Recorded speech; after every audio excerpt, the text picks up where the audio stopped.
This episode is brought to you by IonLayer at ionlayer.com.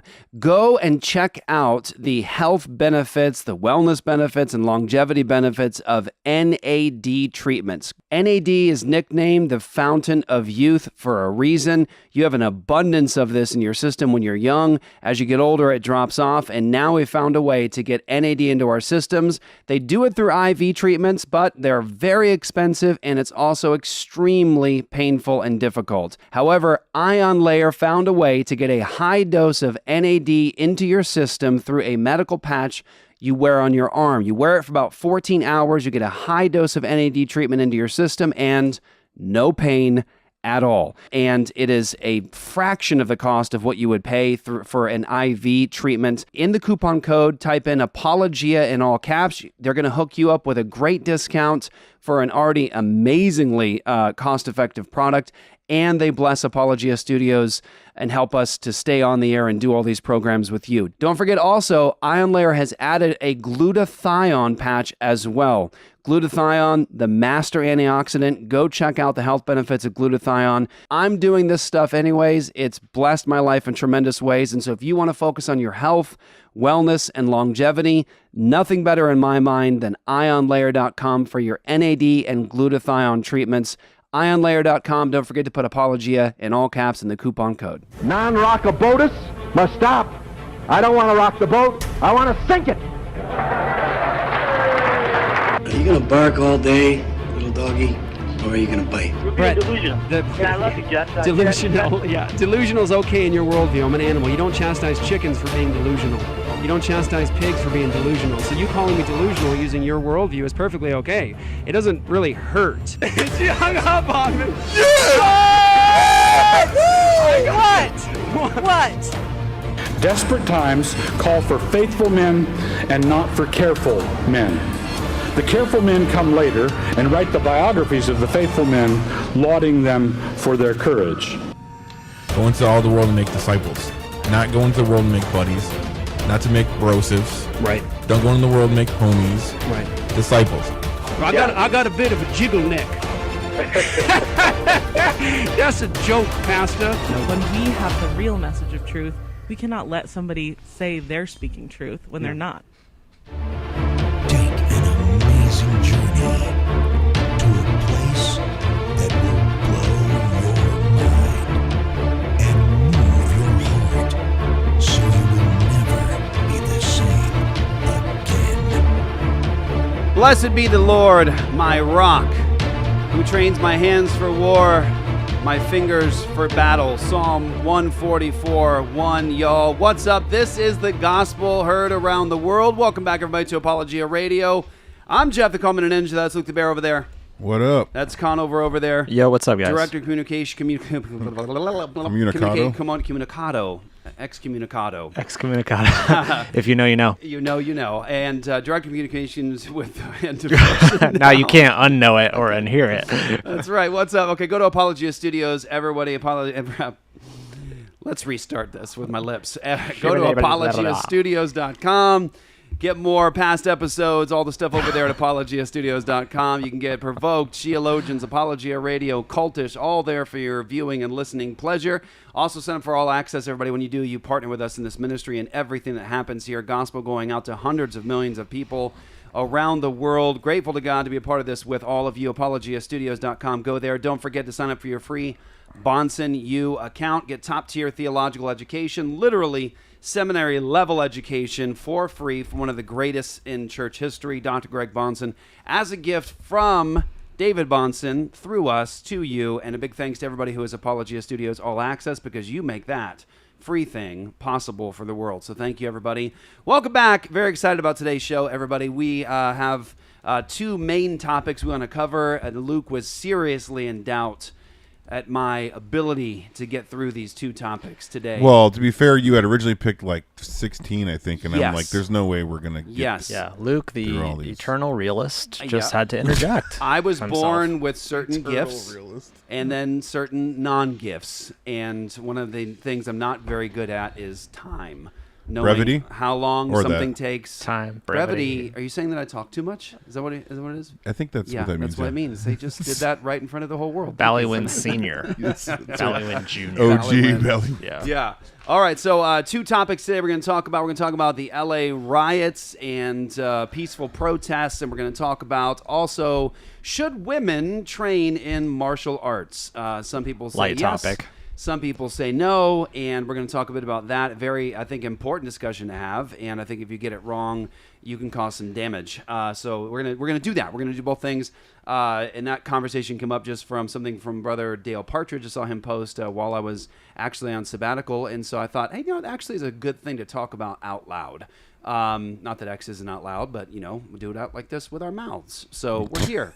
And we were gonna do Donald Trump's. We're gonna do. What was that funny or what? That was okay. really We're gonna. awkwardly funny. We were gonna do Donald. I almost said Donald Duck. You know that I'm. We are just nailing it today. No, it's because I wake up to Disney, and we do like the old school Disney cartoons for the girls and for August in the morning. So it's just I got Donald Duck on the brain. And so we were gonna do Donald Trump's statement on Pentecost, which is wild.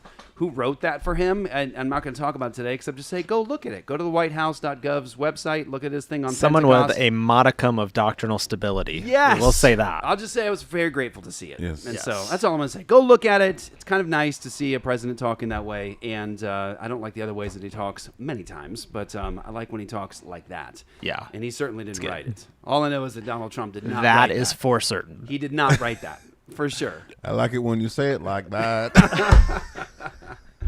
We've had a rough couple of weeks. Well, Luke especially has had a really rough couple of weeks, and so we're trying to cut loose on today's show. So let's talk about the riots, shall we? Let's do we it. shall. And I will say I did see somebody say something I thought was profound, and that's true. Is when Republicans are in power, so-called conservatives are in power, they suddenly believe in big government. And, the states' rights aren't so important. When the Democrats are in power, the Republicans believe in states' rights. And so when Republicans in power, Democrats believe in states' rights, state sovereignty. When Democrats are in power, Republicans believe in state sovereignty. And it just always it's just this shuffling, a reversal of, who wants big government at the moment. It's like when Biden is signing a bunch of executive orders, all the Republicans are saying, that's not lawful because it's not. And so you can't, we don't have a king here in America. We sort of threw the king out. And so you can't rule via decree like that. And so, when Obama's doing executive orders and trying to create law with his pen, everyone shouts and says, mercy and don't do that. And when Biden was doing it, same situation. But when Trump gets in power and starts doing executive orders, all of a sudden everyone goes, that's fine. Right. That's fine. We can rule via decree. Because he's on our team or our guy. So it's not going to go well for you the next time. Right. Thank God for those. Orders done by a pen can be just as easily undone. Yeah. By another pen stroke. What's the rule? What's the rule? Lex Rex. Mm-hmm. Yeah, the law is king. Not the king is law. Got to have a standard. You have to have a standard that is over the king's head, and the king is not able to rule like that. And so, which isn't that amazing? That's actually conducive to an effective gospel proclamation to the civil sphere, also. Yeah. Right. Like the idea that there's a law over the king and that he's going to be accountable to the King of Kings and that God is going to judge him for how he rules. Like, I don't see how you testify of the judgment of the last day, not just eternally for his sins, but also how he discharges the duties of his office without that in place. Yeah. Lex Rex. Lex Rex, baby. And so Samuel Rutherford, Lex Rex, get the book, everybody. It is not light reading, but it is well worth your time and life. So Lex Rex, Samuel Rutherford. He's big boy, theologian. Good stuff. Yeah, put your big boy pants on. We're talking about Westminster, divine kind of stuff, and he knows his stuff. He's solid, and it's not light reading, but it's worth your life to read. And a lot of the founders of this nation were pointing to works like Lex Rex as they were doing this great American experiment. So the reason why I bring that up in terms of like the power of the federal government and states' rights, state sovereignty, remember when this whole great American experiment was started, it had a historical context to it. It had a background. You had British common law. You had biblical law. You have all the stuff that happened fairly recently in their history. When you talk about the Covenanters and the Huguenots, that stuff was still fresh in everyone's thinking. They knew about all the works from those guys, what they had understood biblically, and how they overcome the tyranny of the king and things like that. And so that was all in their minds. And so they developed this great system where the idea when this nation was really formed and put together, and you talk about the Declaration of Independence and the Constitution and all of that, Bill of Rights, there was an understanding, something that was in the atmosphere they all had in terms of the Christian worldview as the dominant thing, understanding being the default is the Word of God, the standard of God's law, Christian worldview stuff. And so when they came together and they formed this union, what they were really saying was, hey, everybody, this is our thing. As sovereign communities and states, this is our thing. And they didn't want to have this overblown, overpowerful king or federal government. It was sort of a let's all hold hands together and let's join together in this thing, but we're all our own thing. And so states' rights, state sovereignty was very important in the American experiment. It still is to this very day. But the reason I bring it up in terms of like whoever's in power all of a sudden wants this bloated, all-powerful federal government and ignoring states' rights. But it's interesting when these riots broke out, that's what the Democrats are all saying, like states' rights, like the governor has the right over his own state. You're not the king and you can't dictate and that sort of a thing. And so that's been like I think the bulk of the debate in this is like, what about states' rights? To which we would say, yeah, what about states' rights? I thought we all agreed on that. But but at the same time, while you have states' rights and state sovereignty, you also still are in a union, and you still do have a president, and you have to organize for national defense and things like that. And so there's questions that swirl around, what do you do when you have this level of violence taking place within a state in your union?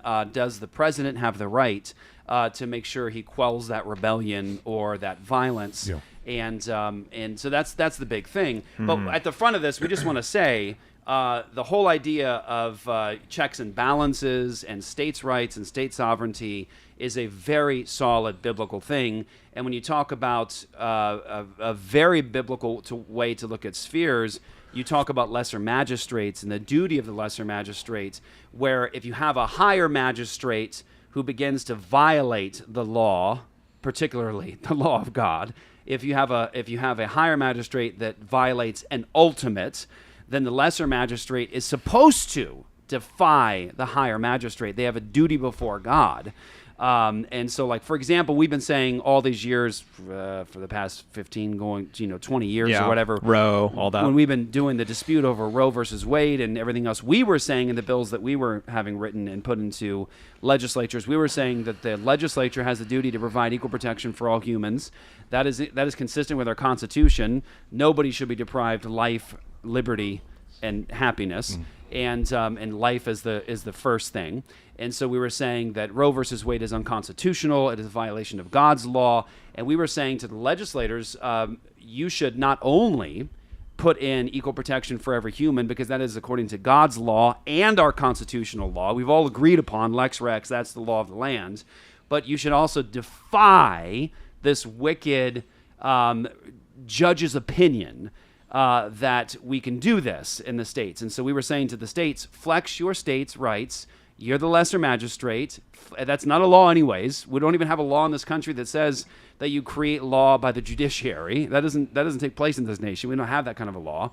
You should do what they did in the past when slavery was going on, where you have the Dred Scott case, where, thank God, you had people in North saying, Supreme Court, you can shove it.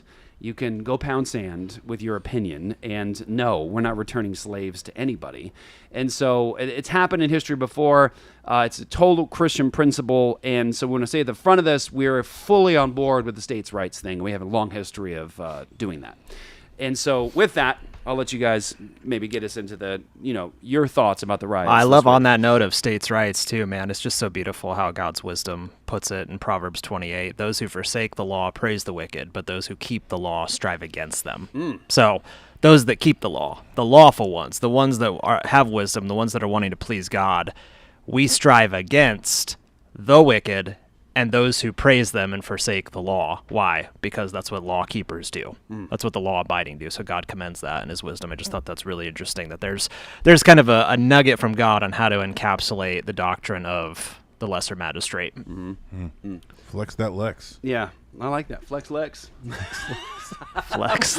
Lex. That's a new shirt. I know. That's a new shirt. You were just talking about that before the Flex show. Lex, right? that's good. I already got it going. All right. Yeah, well, I was just gonna say. I mean, Coming to Apologia Studios store soon. when it comes to California specifically, it's like they weren't telling Trump to keep his water and firefighters when LA was burning. Right. And now all of a sudden it's, oh no, we don't want your soldiers to stop the peaceful protest. And so yeah, that's a good point. It's just like you can't have it both ways. Yeah, and then I was just, that's okay. I mean, it's Romans 13, right? California is still under some jurisdiction of the federal government, and the job of the federal government is to punish evildoers and protect the innocent.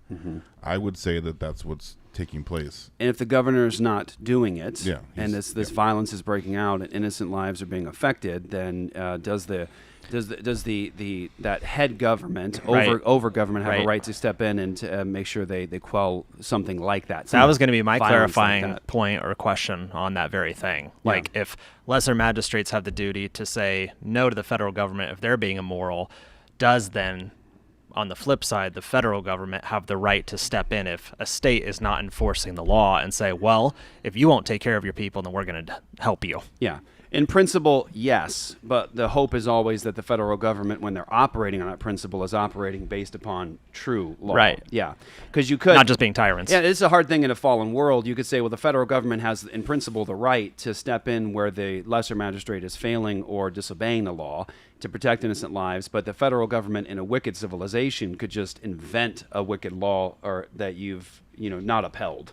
Right. And so I'm going to step in. So in principle, yes, but hopefully that always is the case, that it's done righteously. And so it is interesting to me too, though. You think, because we should talk about it, and it does matter. When you have people, because America is a nation that you can only define a nation if you can draw a circle around it. Okay, AKA borders, right? And look, all this stuff about the sojourner and things like that. Yeah, God calls us to be good to the sojourner, equal standards and equal scales of justice for the sojourner and the alien among you. One standard, one standard for everybody. That's all biblical. Atheism's not going to give you that. Your secular humanist education in the government schools is not going to get you to that. It is because of the Christian worldview that you even say equal justice and equal standards and scales for the sojourner and the alien among you. Yes, but don't forget that the Bible talks a lot about Israel having gates and Israel having a defined border. And how do you even call somebody an alien if you don't know what your border is? Right. How do you know they've crossed it? A nation is not a nation if you can't draw a circle around it and say, there it is. And a nation is not a nation if it doesn't have a standard and laws that express what it actually is. What do you believe? What are your values? What are your traditions? What do you actually express about the world? And so when you have this American experiment that's been going on for some time, you also have a standard that's been there for some time. I mean, we all have this recorded in our minds, 1776 and all the stuff that came after that. We know what America is supposed to believe fundamentally because you have this thing you can look at behind glass. Like we all say as a nation, we're gathered around this thing. And we even have law enforcement and military and our representatives that raise a hand. Yeah, that's right. And they hold it up to God to say an oath to what? Mm-hmm. To support and defend what? The Constitution of the United States. And so it really matters. And so when you have people that sneak into a country unlawfully over against people that do it lawfully, legally, praise the Lord for them and all the work that it takes to do that. But you have people that sneak in and violate the law and then come into the streets and say, I have no fidelity, whatever, towards your Constitution. I don't necessarily agree with your values. I will not promote your values. I will not support your values. I won't put a hand up to that at all myself. And they start flying flags from the foreign nation they supposedly escaped. In your nation, something is wrong. Yeah, their affection for it isn't that strong if they won't remain there. It isn't amazing. I was just talking to my son about this last night. Isn't it interesting that you have these illegal aliens, these people that break the law, and it must be so offensive to the people who dedicated their lives to coming here lawfully and doing all the education. Has to be. And swearing their hand, putting their hand up as an oath. It's my son, I said, isn't it amazing that the people who came in here unlawfully or the people who have no fidelity towards the Constitution of the United States or our values, they're coming in and waving the flag of the country that they've left to come here. Yeah. But the people who came here lawfully The people who spent time in the classes and met with the representatives and had to ultimately work through all the detail to get to the place where they swore an oath before witnesses and God saying, this is my country. Right. I have fidelity towards these documents. This is who I want to be. I want to be an American, and I'm leaving that citizenship because this is my home. You don't see a lot of those people that went through that whole process waving the foreign flag of the nation that they left. Right? Jeff, even too, like, I think it was Toby that said this at ReformCon. He was talking about the significance of a flag. Yeah. Because it was in the context of the rainbow jihadists, right? So they come into these cities and they plant their flag everywhere. And what is that? It's a symbol of dominion. They're laying claim. Right. They're saying this belongs to us, like everything. And so, like in that same vein, if you have people that are coming from their nation into yours, planting a flag, it's a declaration of something. Yeah. And I don't understand how you wouldn't call that an invasion by looking at it and seeing a foreigner come into your land and say, no, this right here that has defined boundaries, this is actually mine. I'm laying claim to it. I own this, and you can't make me leave. Very good. Very good. So you have, well, let's play this clip first. This Maxine Waters lady, oh goodness, she's difficult to listen to. Talking about they all are, the bro. LA, she is completely, but the LA riots. Here we go. Let's play through this. The protests, and even those who were out of step with what we are advocating, peaceful protest, did not create any violence. Nobody was shot. Nobody was killed. Get it in your head. And so when martial law is called, what are you going to say? I missed the point. Don't miss the point, you all. Don't think that somehow, because they called out the National Guard, there was violence. There was no violence. This woman thinks she still lives in 1955. That's exactly what I was thinking. It's like they live in a different reality. I mean, this woman needs to get on X for 2 minutes, and I mean, this is the great the platform, not the drug. Yeah. Don't get on that X. That might do her some good. It might do her some good. Yeah. She might start seeing things clearly, more clearly than she is now. But it's you can't listen. Yeah, people can't be stupid like this anymore. That's what's important, I think, to note here. Is you're not allowed to be this stupid anymore. Well, I guess you can be this stupid, but no one's gonna ultimately believe you. Uninformed. Willfully ignorant. We have the internet. People have their smartphones. People can immediately bring the literal world, into a situation happening in LA, and everybody sees the videos. Everybody sees the throwing of rocks. Everyone sees even people shooting, firing off weapons. Everybody sees people blocking freeways, attacking innocent people's cars, running people over. Right. And you know, everyone sees stuff like this. What an absolute buffoon! Here you go.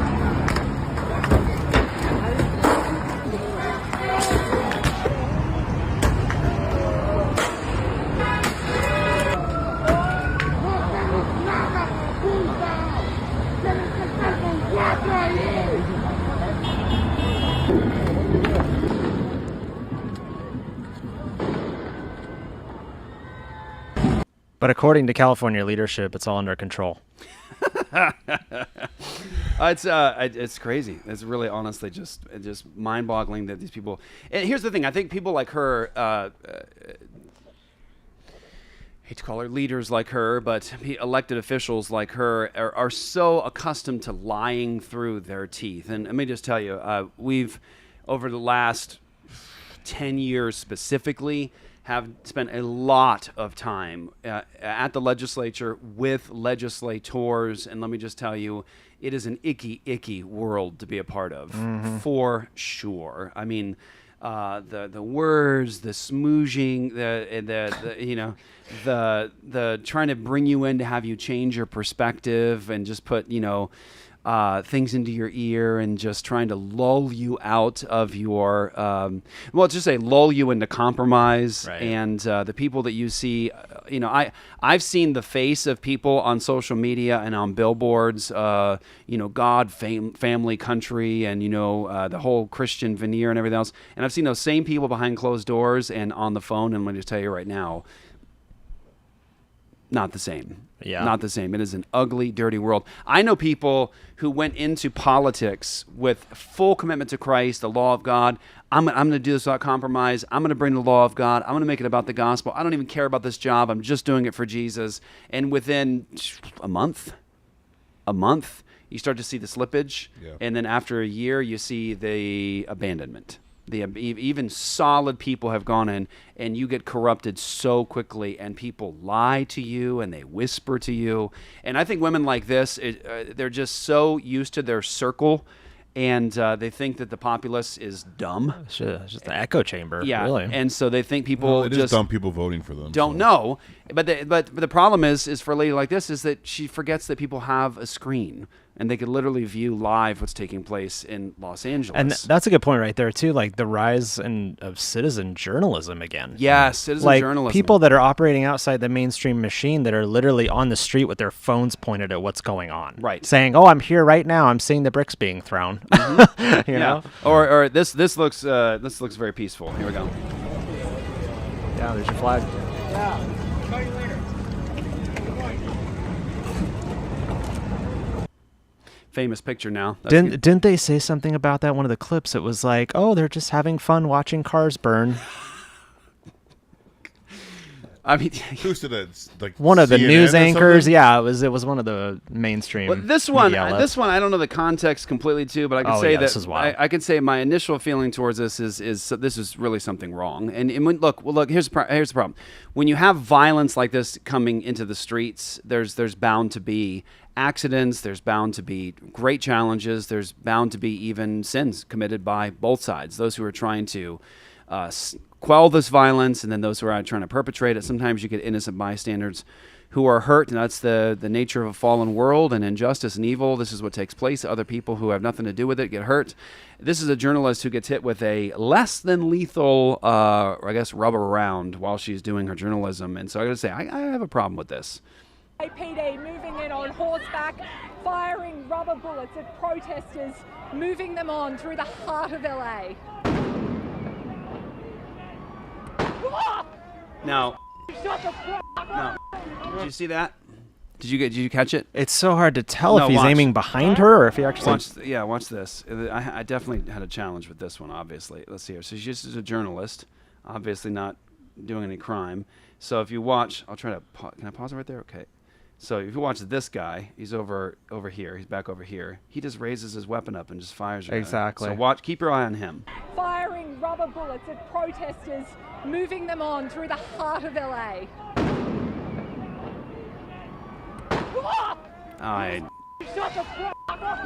We need to find out who that guy was. It practically looked like he pointed it at her. Right? Yeah. We need to. They need to find out who that guy is and have a conversation with him. See, what's going to happen? It's going to be like, what's his face in Wisconsin? You know, they're going to just be rioting and all this, and then there's going to be lawfully. Oh, George Floyd. No. Oh, the kid that shot that dude. Trayvon Martin. Nope. Eric the Gardner. White kid that was protecting his neighborhood and shot the dude. Oh, Kyle Rittenhouse. Kyle Rittenhouse. Yeah. Sorry, brain not working. Brain no working today. Brain not working. They're going to provoke all these, U.S. citizens who are abiding the law as they should be, and then someone's going to get shot or something like this, where it's the police, and then it's just going to start this whole. I think what you're saying is huge because there is a strategy behind the protests. Yeah. I think that some of the methods and means have to do with agitating to the point of provoking backlash and a reaction, and then documenting that for the world to see so that they can say, look how big of a victim I am. Yeah, exactly. Yeah, and here's the challenge. We do all remember, and there's so much about COVID, there just seems like this weird thing behind me in my own mind. Like sometimes I'll remember, oh yeah, I remember that and how bad that was and how annoying that was. And I think most of us just try to push that away from us, like how bad some of that season was. But during that season of COVID and all that was going on, you had the riots and everything taking place across the country, really in cities across the entire country. People getting hurt, people getting killed, looting, violence, fires being started, all that stuff was taking place. And so there is an important thing to think about when you think about the context we now live in, where these riots start like fire spreading, in a field. And if it starts in LA, the president of the country can say, all right, governors, be ready to defend your citizens, be ready to protect the righteous and to punish the wicked. You see that in someone like, I just saw Ron DeSantis talking this morning. I was watching a couple clips of him, and he put out a warning to people. He said, look, if in Florida you are not doing peaceful protests, but you start to block people's vehicles and pound on their vehicles, he said to Floridians, he said, I'm giving all Floridians notice that if you find yourself in traffic and these people are blocking you and they start to come around your car and beat your car and they're a threat to you, he said you can drive through them. He said drive through them. Wow. He said, and if you run them over, it's their fault, not yours. And he said, I want to go on record as the governor to let you know that. And so basically he told Floridians, if they block your car and surround you and you're in fear, run them over. Because you have to defend yourself. I mean, that's live by the sword, die by the sword in a sense, right? Yeah. So there's one way where I think a sitting president who has the ultimate duty in his position as sort of a manager of the country to protect the righteous and to punish the wicked, he can look at the states and say, okay, I'm supposed to sort of oversee, in a sense, some of this and coordinate with states. Here's a governor who's saying, I got this.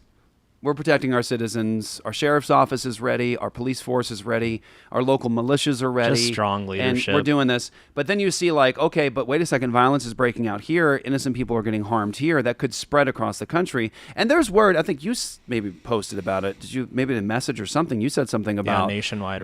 Nationwide, people are planning the same kind of things taking place across the nation. Let me just say, a place like Arizona is not a place to do that. You should not do that in Arizona. There's allegedly several locations in the valley. I know that people were talking about starting at Tempe Marketplace. Probably my neighborhood. Tempe Marketplace, people were saying, we'll meet there, we'll start it there. That's right down the street from us. Well, last time it was right, we had to drive through that to get home from church. Yeah. I just think that I was a word to the wise. In a place like Arizona, you don't want to do something like this. You don't want to attack innocent citizens just driving along in Arizona, because pretty much everybody here is. We ain't armed. LA. I'll just say that. This isn't a lot of LA. patriots here too. Let me just say, it's not a good place. Don't do it in Arizona. Just don't do it here. It would not go well. So anyway, it would be wise for a president to organize in that fashion to say, okay, these governors are good. They got it under control. They're all set. And then you start to see violence breaking out. You have to do your duty to be able to say, how do we stop it? And if a governor is lying about what's actually taking place and not protecting the innocent, does the federal government have the right to step in and say, we have to stop this? Now, it did happen before 1992. Was it the Rodney King? LA riot. Yeah, the LA riots took place after the Rodney King beating verdict. And that took place. There was, of course, National Guard brought in and Marines brought in to quell that violence. And, Pastor James, I remember being a kid and watching on the news that guy getting taken out of the truck and getting beaten to death. Me too. That guy was Pastor James' good friend. Oh, I didn't know. Yeah. He was Wally, I think his name was. And so I saw that as a kid, and that was a guy that used to go out and do evangelism with Dr. White. Anyway, so this has happened before. It's not unheard of or unprecedented in American history to have the federal government respond in this way. Now, we'd, of course, say in principle, could you do that? Yes, to protect the righteous, but you just hope it's always being done in accordance with God's law and biblical principles. Well, here's what Gavin Newsom was saying about it. I'll say a few words about the events of the last few days. This past weekend, federal agents conducted large-scale workplace raids in and around Los Angeles. Those raids continue as I speak. Can't stand California is this no voice, dude. stranger to immigration enforcement, but instead of focusing on undocumented immigrants with serious criminal records and people with final deportation orders, a strategy both parties have long supported, this administration is pushing mass deportations, indiscriminately targeting hardworking immigrant families, regardless of their roots or risk. What's happening right now is very different than anything we've seen before. On Saturday morning, when federal agents jumped out of an unmarked van near a Home Depot parking lot, they began grabbing people, a deliberate targeting of a heavily Latino suburb. A similar scene played out when a clothing company was raided downtown. In other actions, a U.S. citizen, 9 months pregnant, was arrested. A 4-year-old girl taken. Families separated. Friends, quite literally, disappearing. In response, Everyday Angelenos came out to exercise their constitutional right to free speech and assembly, to protest their government's actions.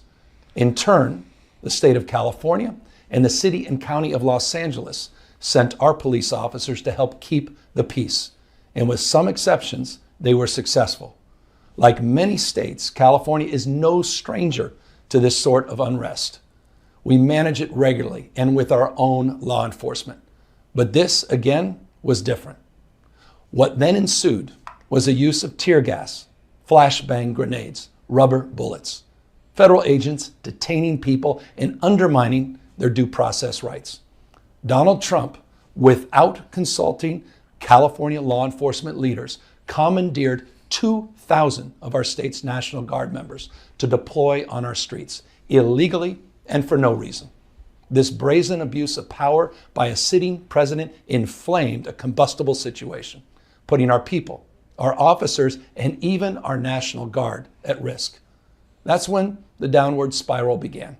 He doubled down on his dangerous National Guard deployment by fanning the flames even harder. And the president, he did it on purpose. As the news spread throughout LA, anxiety for family and friends ramped up. Protests started again. By night, several dozen lawbreakers became violent and destructive. They vandalized property. They tried to assault police officers. Many of you have seen the video clips of cars burning on cable news.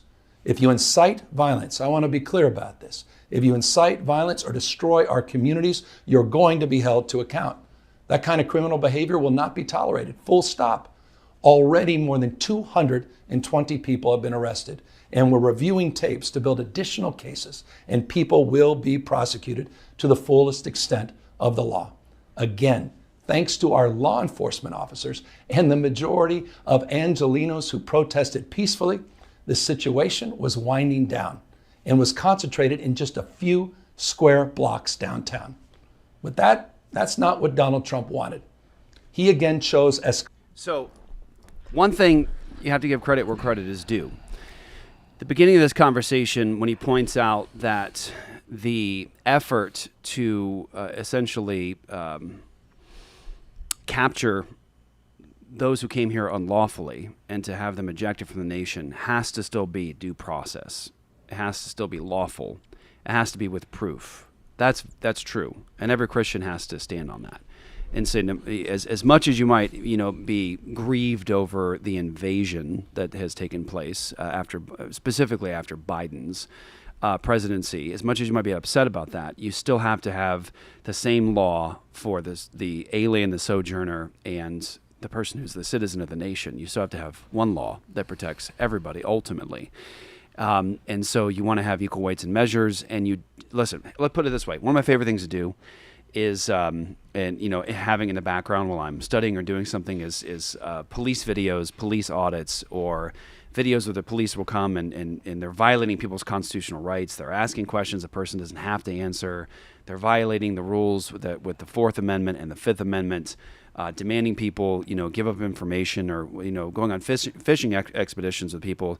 Citizens don't have the duty to help the officer in an investigation. They don't have to say a thing. That's God's law, and you certainly don't have a right to search me or seize anything from me without due process and having a warrant. That means you have to have proof. I love to watch those because I love to see the police officers kept accountable, and I love to see them audited and making sure they understand the law themselves. Many of them actually don't. It's a surprising thing to know that there are many people in law enforcement that have never studied the Constitution and do not know the law and that how to thing apply they took it. an oath on.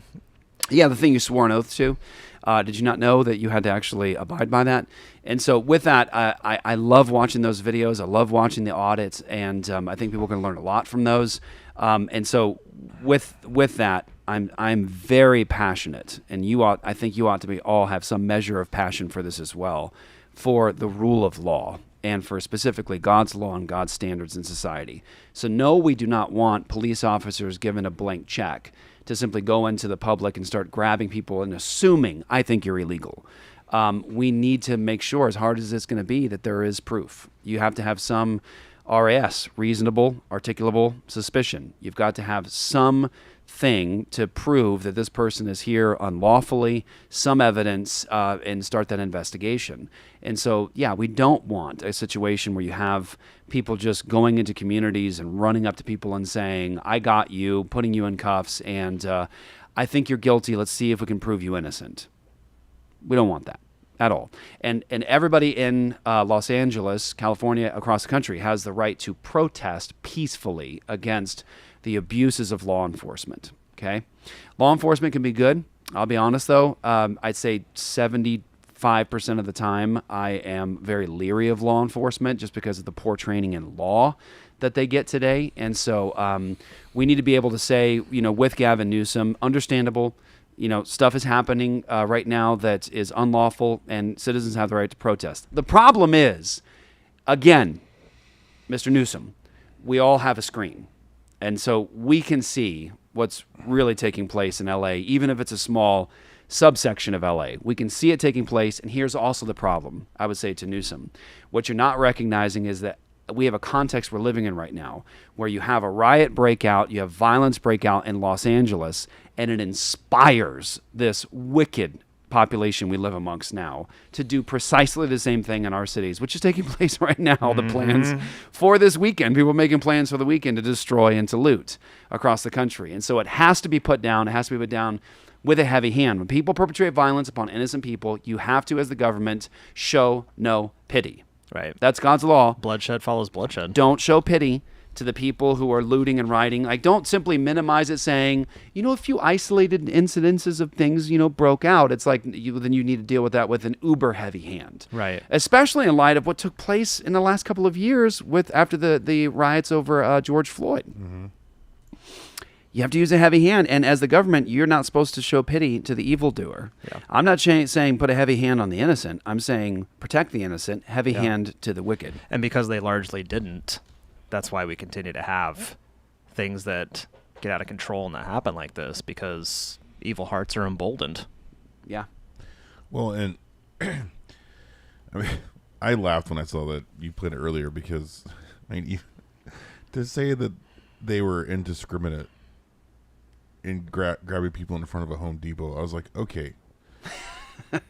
Okay, Governor, I can promise you there was no indiscrimination going on there. Like, they knew. I mean, that'd be like saying, there was a gas station on Breaking Point, Arizona Avenue in Chandler that was indiscriminately raided. It's like, there's a reason why they went there. But what did he say? He said Home Depot, and then he said like a clothing shop too. Yeah. And here's the other thing too. Like, I don't know. I'm just seeing all this for the first time. The last 3 weeks have been crazy. So, like, I don't know the details of all that, but I know this. We know some people that work for ICE. We know that there's people that since Trump has gone into office, they've been assigned to task forces. Like, their whole job has been to find these people. Yeah. So, like, to go back to what you were saying, Jeff, I mean, again, I don't know what Newsom's talking about. Maybe some of that was unlawful. But I do know that they're trying to lawfully find the people that they know are illegal. And they do have that evidence and that proof. Right. So. Yeah. So that's the positive aspect. Yeah. That we want to take place. And so we don't want to just simply say, okay, Newsom's a liberal, he's a leftist, and, everything he said I have to outright reject. It's like, no, when he says something consistent, agree with it, because that's the truth you want everyone to uphold. But don't buy into the narrative he spins off of that. Yeah. Right? Like, we want to be able to say peacefully protest when law enforcement is breaking the law. Of course, yes, but the context is very different. And again, these people forget that everyone have screens. Yeah. So let's time-wise, we have 18 minutes left. That gives us enough time to have this conversation, right? Should we just break out of it and go into the martial arts thing now? I don't have anything else to say about that. Okay, all right. So and the story is still unfolding. Things could unfortunately get bad in the coming days across the country. It could get worse. We've seen it take place in the last couple of years. Hopefully that doesn't take place. Hopefully people have level heads and God stops people from doing what they would like to do in their heart of hearts. So now let's go into the conversation. Brother Dale Partridge, love Dale Partridge, and we, of course, as in most cases, don't agree on everything, but he is a brother in the Lord. He loves Jesus. And so he had a post that I thought was a worthy conversation to have on X a couple of weeks ago, and this was the post, and we'll make some comments about it. Brother Partridge says, martial arts is not feminine because fighting is not feminine. Sure, teach women self-defense, provide them with weapon training, and have them carry a pistol, but try explaining to your great-great-grandmother why you're cultivating masculine warrior traits in your daughter. So the context there is martial arts is not feminine because fighting is not feminine. Teach them self-defense, give them a weapon training, and have them carry a pistol, but try explaining to your great-great-grandmother why you're cultivating masculine warrior traits in your daughter. Some of this, of course, I agree with, and some of this I think is the inconsistency I would want to call down when you can't think in categories, right? So he says, but try explaining to your great-great-grandmother why you're cultivating masculine warrior traits in your daughter. Well, I think you already answered, Brother Partridge, why you are cultivating these fighting skills in your daughter. You're doing it so they can defend themselves against an attacker in a violent and hostile world. So if someone said, well, try explaining it to your great-grandmother. I'd say, Grandma, you know that we live in a fallen world, and you know that we're trying to wait for the day when there is peace in the world because everyone loves Jesus, but currently there are violent men and hostile men in this world. And so we're teaching our daughters skills to defend themselves against violent attackers. Do you think your grandmother would have a problem with that? Right? So this conversation goes on, and what I want to say here is that there's inconsistencies here that I believe could lead to harm to women when you try to tell them not to do these things. When you try to tell them not to develop these skills, it could lead to harm because they could find themselves in a situation where they could have prepared for with some training. And when we poo-poo the idea of women training in the martial arts, what do you do when that person actually could have used those skills against a violent attacker and now they're dealing with rape? And I'm somebody who has had so many rape victims in front of me. I have rape victims close to me, and I don't want to see women endure that kind of evil any longer. And so so here's the video that Brother Dale put with the post. Here it is. Breaking championships, going for a knee strike. Yes. Excellent technique and power so far, representing Team Victory. Up next, a back leg roundhouse kick, 3 boards. Here we go. Yes. Having a great time here at the Southern Showdown. 6 boards, double hammer fist. There it goes. Good hit. Now coming up to break some concrete, we have 1 concrete slab going for a side kick, concrete break. Here it goes. Measuring the distance and a little high. Gonna try again. Here it goes. Yes. Excellent technique and power. Awesome performance. So, I mean, there's some days where my wife could use those skills at homeschooling. So, yeah. And the first thing I seen her snap a wooden spoon like that once or the first thing that I thought when I saw this was the person who posted it said, I am deeply disturbed by this. So I want to say that I think people who have trained in martial arts that know about how your body's supposed to be, your positioning of your shoulders and your hips and your pivot and everything else, were probably mostly disturbed by the unbelievably terrible technique. Lack of technique, yeah. And somebody wearing a black belt. She should not be wearing a black belt. I hate to I'm not trying to denigrate somebody to be nasty. I'm saying in terms of a high standard for martial arts skills, nobody should be wearing a black belt and doing things in the way that she was. And also kind of what seems to be, to me, this is from an outsider looking in, like a serious lack of composition and self-control. Like the screaming just seems really unnecessary. Well, okay, so I'm going to speak to that. So the main thing that's disturbing to every martial artist that is trained in martial arts, when you see this, her hand position when she's breaking the boards, her hands are not correct. Her hands are loose. Her thumb is in the wrong position. Her shoulders aren't lined up. She's not using her pivot, her hip, and all that. Everything's bad. So she can actually end up, the reason I'm saying it, she could actually end up with these really bad skills, injuring herself in a fight. She can injure her hands, injure her feet. It's just not being done right. That's what's deeply disturbing.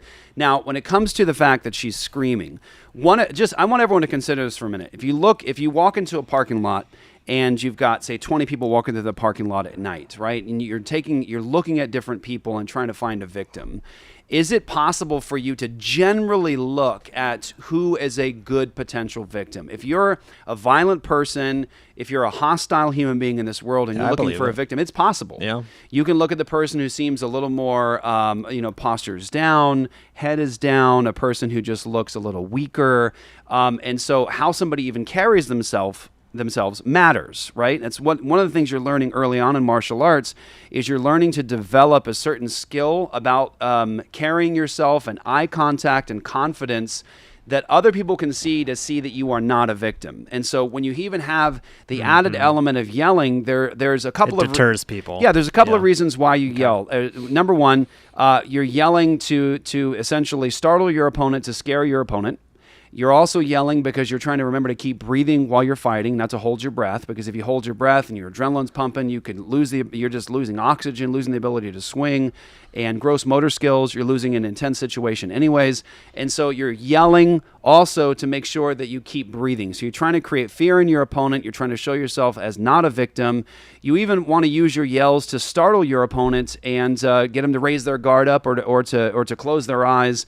And so that particular skill of yelling is actually a part of combat. It's a skill of yelling to frighten your opponent. Right. And I'll let you speak to that for 1 second because the verse just came to mind, but I forget the reference. Well, I was going to say it makes sense. Even my oldest has been playing volleyball, and her coach has taught them, like when you go to like set it or whatever, to yell because you're using the proper muscles when they're doing that. So even something like that, they're not yelling like that chick, obviously, but but there is a purpose and intent behind it. It's not just to be wild and uncontrollable.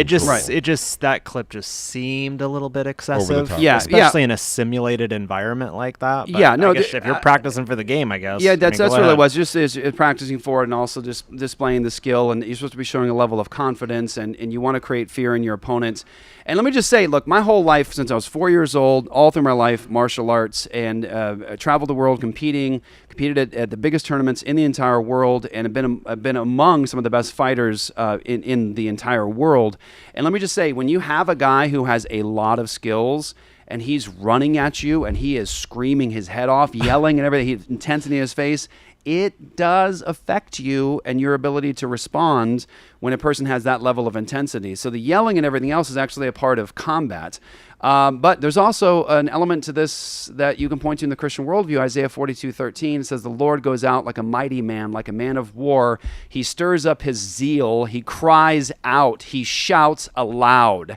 He shows himself mighty against his foes." So there's your biblical basis for kiop in martial arts. Yeah. And so, but okay, so all that to say, this is a lead into how this starts to go in the conversation. So Jeremy says, agree that fighting is not feminine. It's never preferred, but in a fallen world, it's necessary. Very good, Jeremy.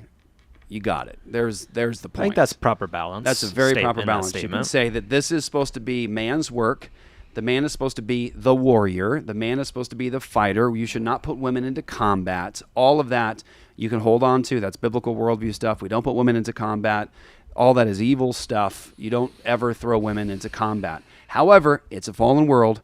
There's a context. Sometimes women don't want to be in combat. They don't want to be warriors. And then they find themselves potential victims by very violent men.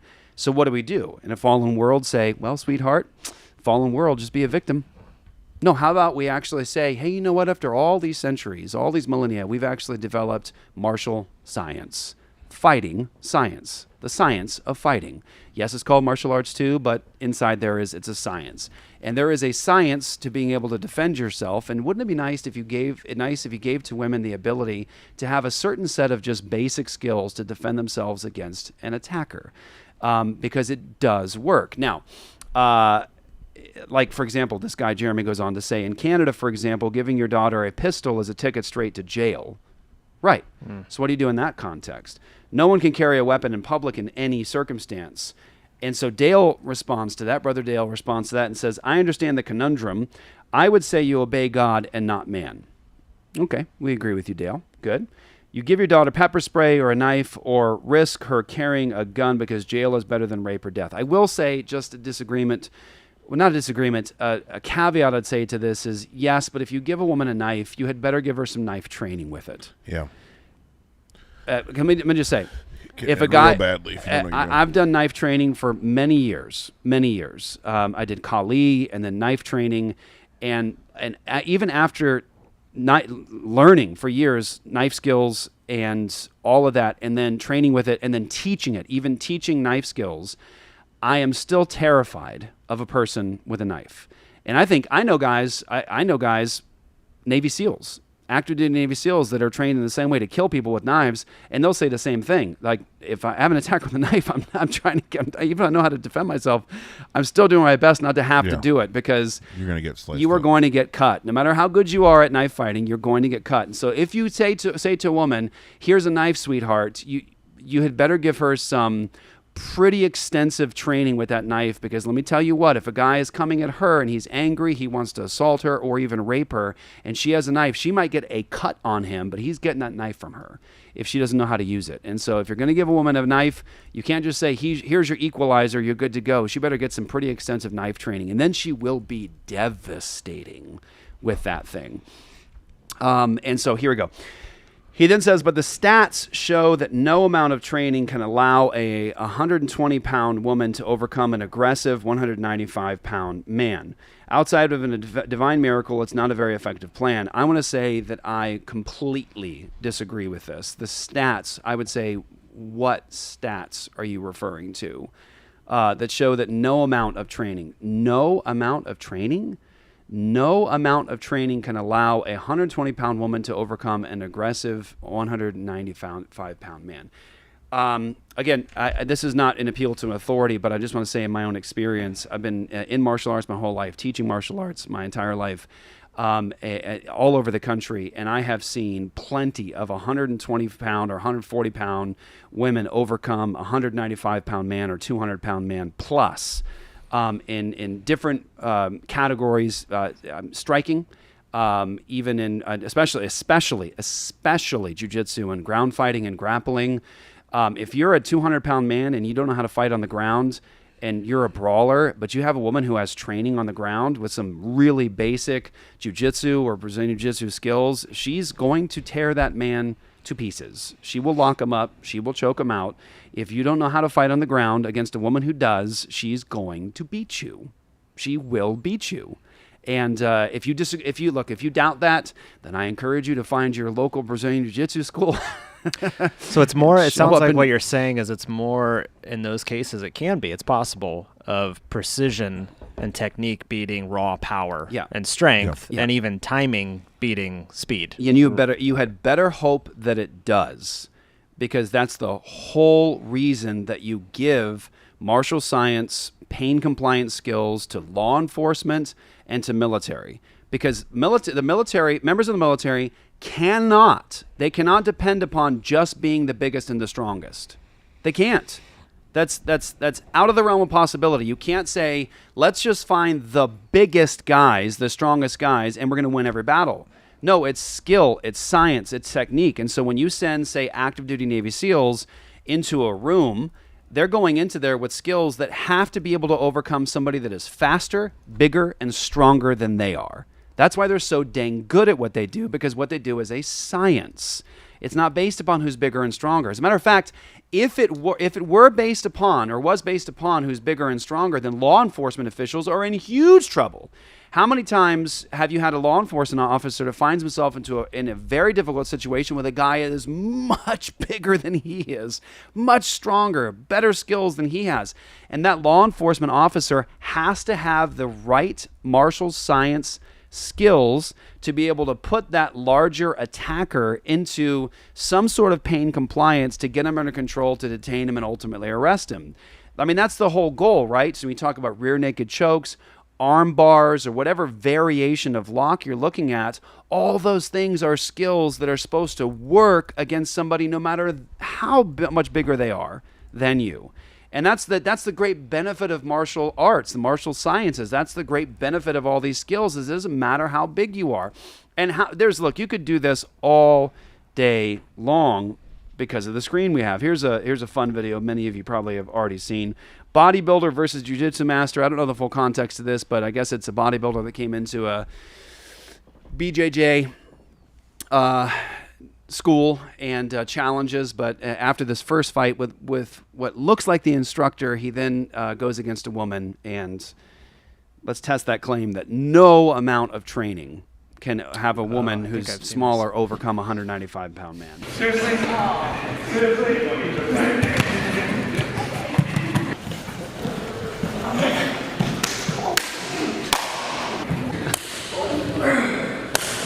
Okay.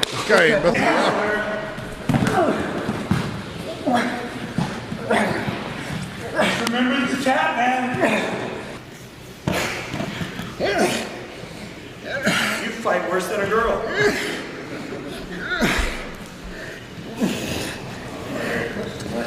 Oh, Jordan, he's asleep. He's asleep. Hey, roll him over. He's asleep. So that, illustrates your point, I think, well. What would you say to someone that's like, well, that's not real life. That's a very controlled environment for women to do that in. Yeah, it is. That's the purpose of the training. The purpose of the dojo is to be a controlled environment, and that goes into one of the next things I want to talk about. It's a controlled environment. It's a serious environment. But when you're talking about combat itself, combat, there's no rules in that place, of course. But the point of these skills that have been developed over millennia, and in particular, when you talk about karate, daito-ryu, jiu-jitsu, all these things, we're talking about the last couple of 100 years where that really starts to come to life and even get so much better. But it has such a history behind it.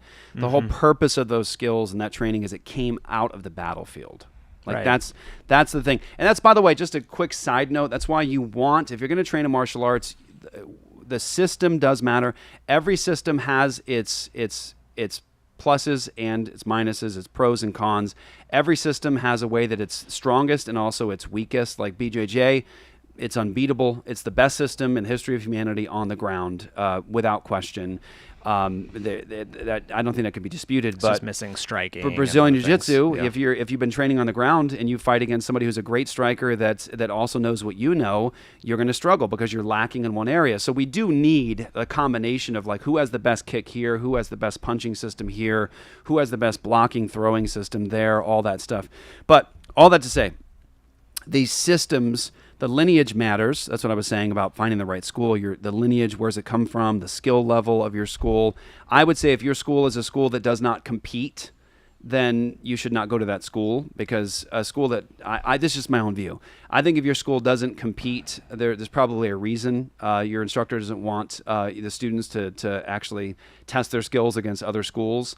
A good school is going to be a school that competes. I'm not saying every month, but it's a school that is willing to enter the students into competition to show the students their level of competency and their skill level. But these skills came from the battlefield. And so when someone says that's a controlled environment, it's like, yes, but the techniques themselves were born out of the battlefield. And so that's what they're meant for. And it seems like you'd want the environment to be controlled in order to sharpen the technique in the first place. To learn right? it. You're not going to throw someone into a completely volatile situation with no training. Right. I think you train in controlled environments on purpose because it's controlled. Can I summarize here and then ask you a question about this? Because this is curious. The more we peel back the layers here, it sounds like one person's contention is like women shouldn't do this because martial arts is fighting and men fight, not women. But then we have the old idea of, okay, we live in a fallen world though, and we have to train women to protect themselves from men that are stronger than they are because of the God-given biological differences between the sexes. Like, there's no way of avoiding that. So would the position be, okay, all of it, like train them to shoot, train them to fight with a knife, train them Brazilian jiu-jitsu, like nothing's off the table? Yeah. I would say, just if a woman who's watching this said, look, I'm not looking to become a master martial artist, which I'd say, of course, that's fine. That's absolutely fine. But I do want to have some basic, strong fighting skills. I would say, she said, I have a year to dedicate to this, or I'm going to go all in and really do it. I would say you're going to find yourself, I think, two important things to start with in terms of the hand-to-hand and the grappling. You want to find a good striking system. So I would say if you only had a year to train, you're not trying to master a system, you need to find like a kickboxing, Muay Thai kickboxing, so you can learn to use your hands and especially your feet with like the Muay Thai round kick and the foot jab, things maybe like a basic side kick. And then of course you want to learn, like you want to make sure you go to a good, jiu-jitsu school, Brazilian jiu-jitsu school. Judo is also great. And I like how judo practitioners will basically say, because it came from, it's essentially the same lineage. They'll say, what is BJJ? It's basically just judo. But judo itself proper takes a long time to really, really work out how to throw and use your hips and angle and things like that. So I would say to a woman, I'd say you need to learn some basic striking skills, and I would say you're not going to do better than Muay Thai as a quick learn how to punch, jab, cross, hook, uppercut, elbow, headbutt. And then, of course, foot jab, roundhouse kick, and side kick. Those are the basics. That's pretty much all you need in a street fight. And then you want to learn some basic ground skills, find a good BJJ school around you, and work out the basics of ground fighting and learn the basic locks and the chokes and things like that, how to maneuver on the ground, the guard, side mount, stuff like that. But then also, yes, learn to shoot. Like, you can solve a lot of the problems with just making sure you have a gun in your bag and you learn to shoot. But that gets to the next question, and we're going to go quickly with this one. So then somebody, and I'd love to be able to go through some of the comments that Dale made, but the whole show is not really about this as a big debate. It's just, I think, addressing some of the most important issues here. Somebody then came on and said, they were surprised that I was advocating for women to learn jiu-jitsu or Brazilian jiu-jitsu and to do that with other men. And they were surprised that I would say that, and as though there were something sexual about going to a professional dojo, professional training school, and a woman being in a class with a variety of different people, male and female, big, small, fat, skinny. Right.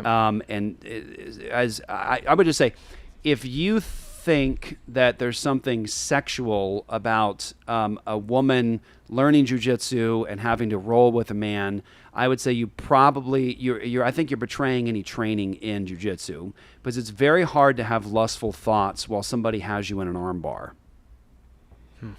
It's very hard to have lustful thoughts when you're being choked and falling asleep. The training is for a purpose. The training is professional. You want to find a good school, of course, be in a professional environment. But I can tell you right now, I taught for thousands of hours, and there was never a hint of sexuality or anything like that happening in my dojos. I never viewed it whatsoever. You're there to focus on defending yourself. You're there to learn to deter violence, to get yourself into a safe place. And when a woman is practicing jiu-jitsu, if she only practices with women, then the day that she's attacked by a man, she's unprepared for it. So just consider combat training for the military or law enforcement. If they only use in all their training airsoft pellets, right? That's all they're used to. They do all their training with airsoft pellets and vests and goggles. Then the day they actually walk into combat, they're not ready for it. And so what do you do to our greatest warriors to prepare them for combat? Well, you have live fire taking place while they're going under things. They have to hear the guns going off. They have bullets going over their heads. When they go into practice CQB, they're going in with what? Live rounds with their real weapons, firing their real weapons. They're put into scenarios that can get as close as possible to what they're going to experience on the battlefield, so that when they do, they're not taken by surprise. They're ready for it. They've been here before. They're not scared. At least not to a hyper level where they're losing the ability to do what they need to do. And so you can't say, I'm going to train a woman to defend herself, but she's never going to have to do it against a man.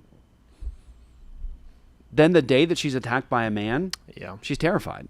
But if she's actually had to defend herself in a professional training environment for hours against men who are bigger than her, stronger than her, and faster than her, the day that she is attacked, it's like old hat. She's been here before. It's not a new thing. She knows what she needs to really avoid. She knows how she needs to be really cautious in certain ways.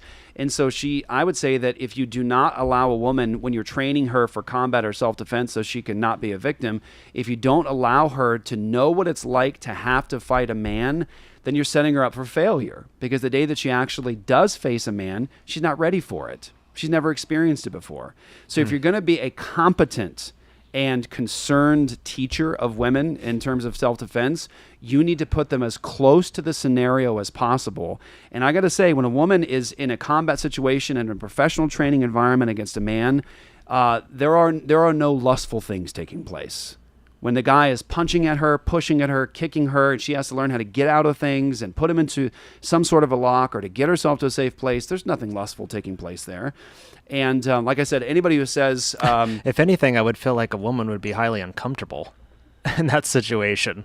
Right. Like, she doesn't want her space invaded, which is what Brazilian Jiu-Jitsu is all about, is people getting all up in your stuff and doing things to you that you don't like. Yeah, and I can tell you right now, as an instructor, as a master martial arts instructor, if I had ever seen, and I never saw it, if I had ever seen a man acting in any way close to inappropriate on that mat while I was training men and women, he'd have been ejected from the school, and I would have canceled his contract instantly. But I never experienced it, never saw it even one time.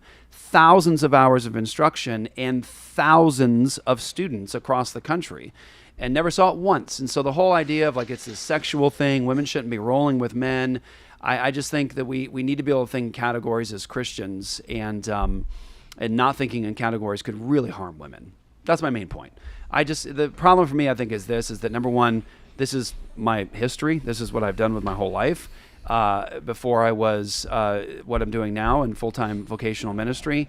But also, I have sat in front of so many victims of rape that I don't want to ever put women in a situation where I'm actually I'm trying to convince them away from learning to defend themselves. Because I would never want to see somebody say, you don't want to be a warrior, sweetheart, so don't invest yourself in that. And then one day she finds herself in a dark alley or something, or she finds herself with the wrong guy, and she can't defend herself because somebody told her, you don't want to be a warrior, sweetheart. No, when we teach a woman self-defense, we're not trying to create warriors. Mm-hmm. We live in a fallen world. We're trying to give them skills that warriors use to defend themselves against their enemies. That was an effective way of putting it. Yeah. That was a pin in it right there. And so, what do we have to say? We've got some stuff to point everyone to. I can tell you, if you're looking for a good blade, I know where you can find one.